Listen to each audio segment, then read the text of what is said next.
Hello everyone. So for the first lesson, we would be looking at active voice and passive voice.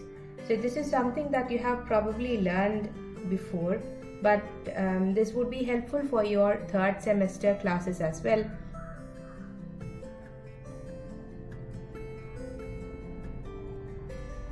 So let's look at a basic sentence. You have the sentence, a cat ate a rat. Now in a basic sentence, the first part, that is the subject, and then you have the second part, that is the verb, and the third part, a rat here, that is the object. So remember, in an active sentence, it is most of the time it would be subject first and then you have a verb, and then most of the times you have an object. So SVO is active. Let's look at some more examples of an active sentence. Bobby watches television. So Bobby is the subject, watches would be the verb, and television is the object. I gave the book. So I is the subject, gave is the verb, and the book is the object. Then you have Rema punched me on the nose. So Rema is the subject here, punched is the verb, but then you have me on the nose. Of these, actually, the nose is the direct object and me is the indirect object. So certain sentences have two objects, a direct object and the indirect object. The door opened slowly. So this is a bit different from the other sentences that you have seen before, because slowly is not exactly an object. So this slowly is actually describing the verb here. So it is not an object. So in this case, this sentence has only a subject and a verb. There is no object.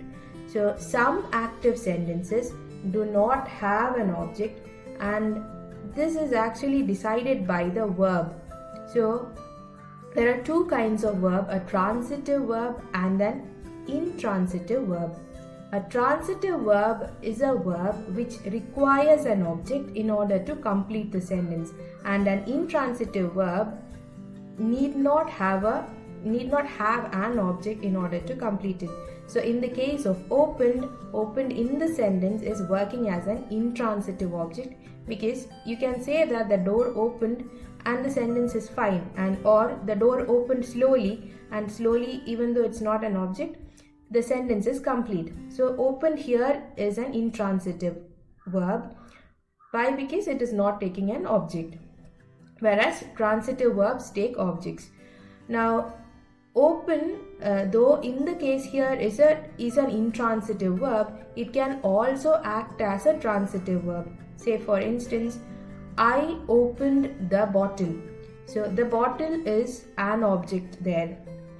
So there are verbs which can act as transitive and intransitive, and there are verbs which are only transitive and which are only intransitive.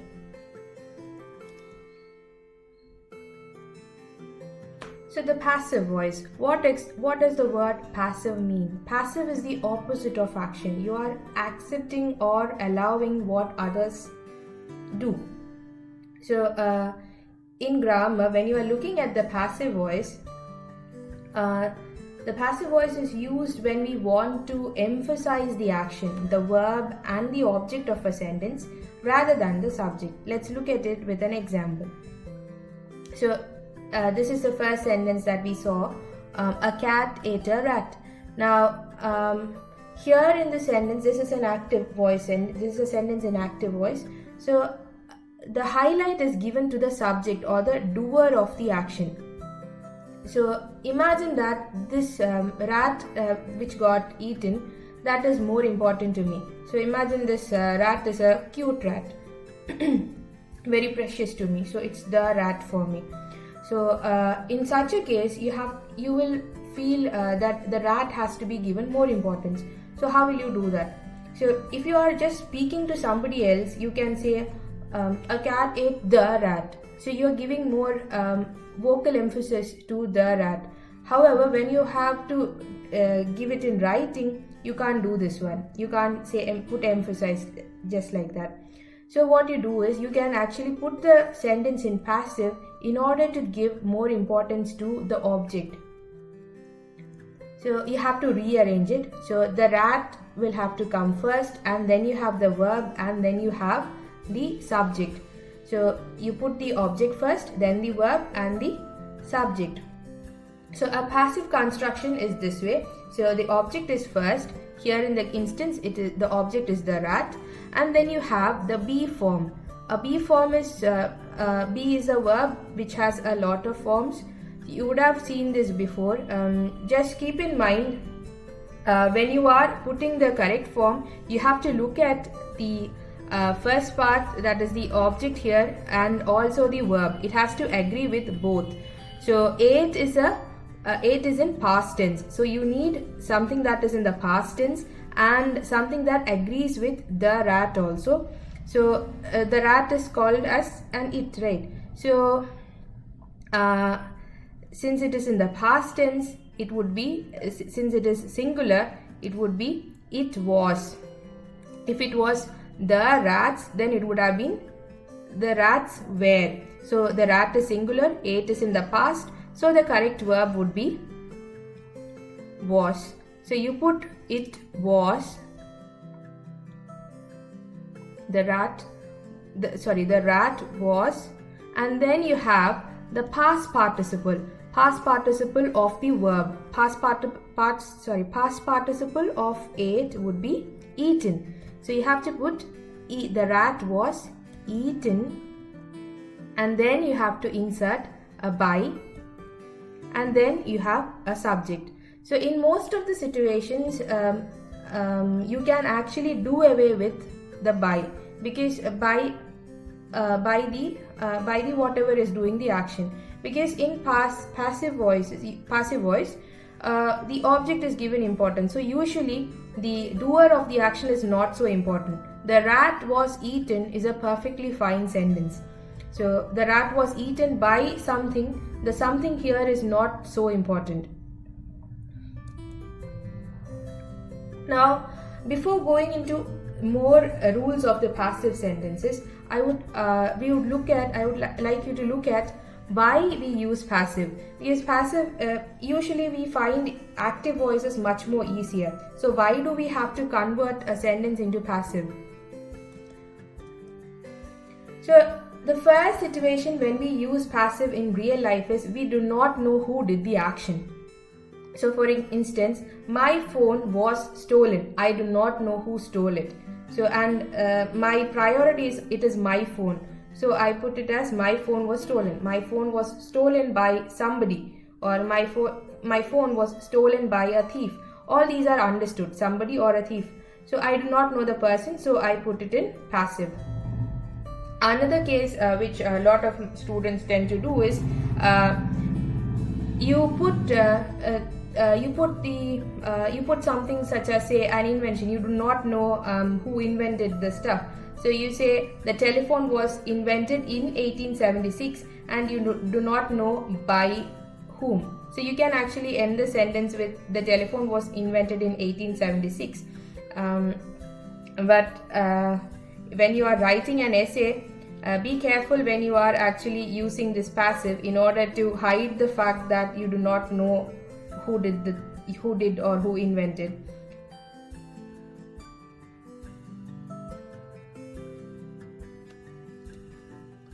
The second reason why we use passive is if the writing is formal or scientific. Look at the example here. The guinea pigs were injected with 2 milliliters of the solution. No change was observed. So in this situation, it's not important who actually injected the guinea pigs. And also in formal writing, this sound looks very much more formal than if I were to say the scientist injected the guinea pigs with 2 milliliters of the solution. So this is more formal. And another example of formal writing would be 3/4 of our planet is covered in water. So again, is covered is the sentence structure here. So is the form of a be verb, and then you have covered, which is the past participle of cover, and 3/4 of our planet is the is actually the object, which in the sentence have because it is a past participle construction, we put it in the first. Third reason for using the the passive construction would be when the person who is doing the action is not very important. So if you were to say, look at the example here, the power plant will be built at Nungambakam. So who is building the power plant is not important. The important thing here is that the power plant is being built and it is built at Nungambakam. The house was built by the engineer, by somebody. So the important thing here is that the house was built. By who is not really important. And then you have the third reason, which is if you want to hide the person who did the action.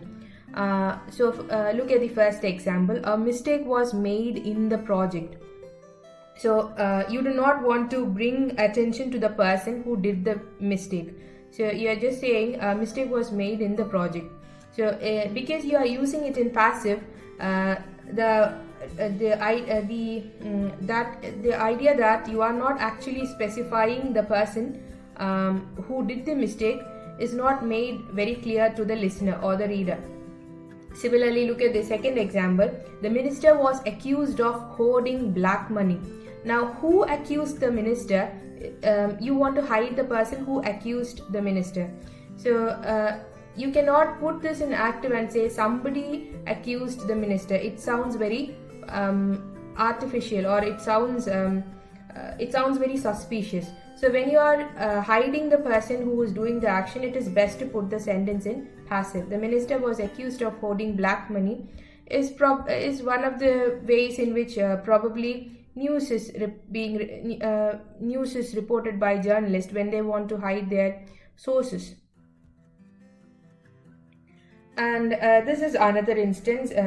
This would be especially helpful for students who are writing an essay. So in an essay, you want sentence variety. You can't always use active sentences.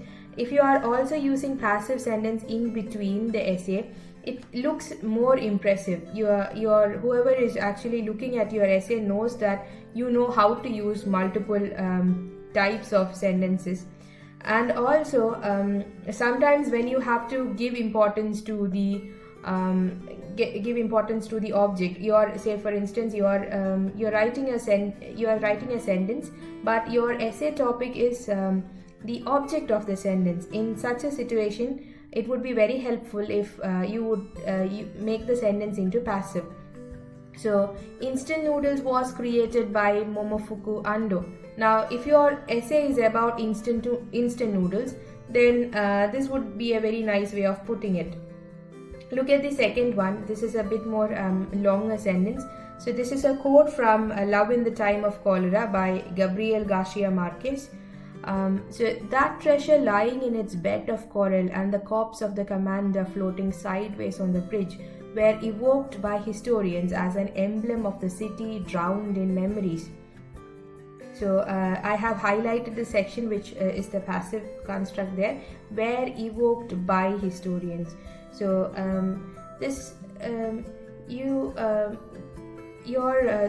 that historians is the person who is doing the subject is not really important. What is important is the treasure lying in its bed of coral and the corpse of the commander floating sideways. That is a highlight of the sentence. So putting it into passive is a very good way of bringing that imagery into the reader's mind. Another reason to use the passive is to create distance. I wasn't invited, so I am not going. So I wasn't invited by somebody, but I do not want to bring attention to that. So I am sort of distancing myself and saying I wasn't invited. I don't want to accuse the person or show that I am angry with them or show that I am irritated or something. So I wasn't invited, so I am not going is a perfectly nice way of putting it.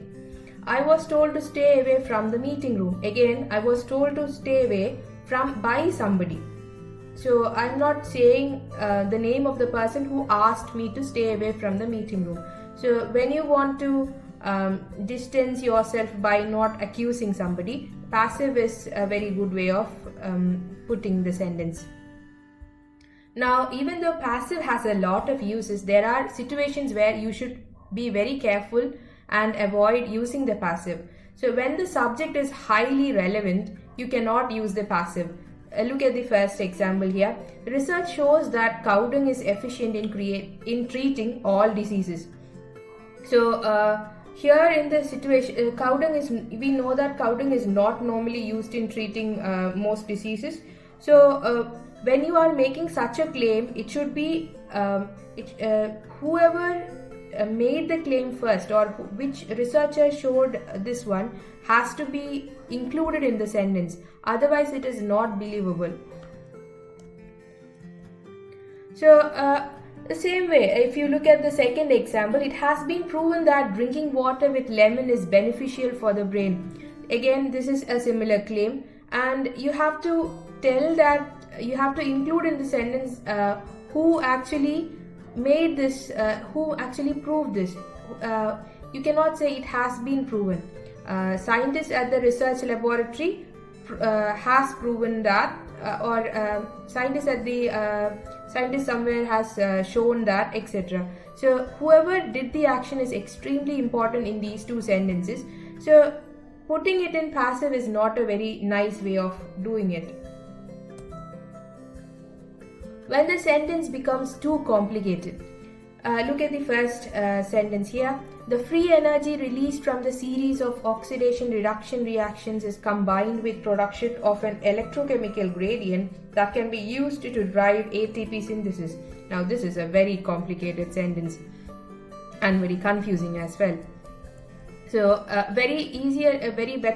such a nice way of putting it would be inactive. This series of oxidation reduction reactions releases free energy that combines with an electrochemical gradient to drive ATP synthesis. The number of words is less. Number of words is just 18, whereas in the other passive construction you had to use 26 words. So when making a sentence into passive means that it is too wordy or too complicated, try avoiding using the passive. So that's the end of today's lesson. Thanks everyone.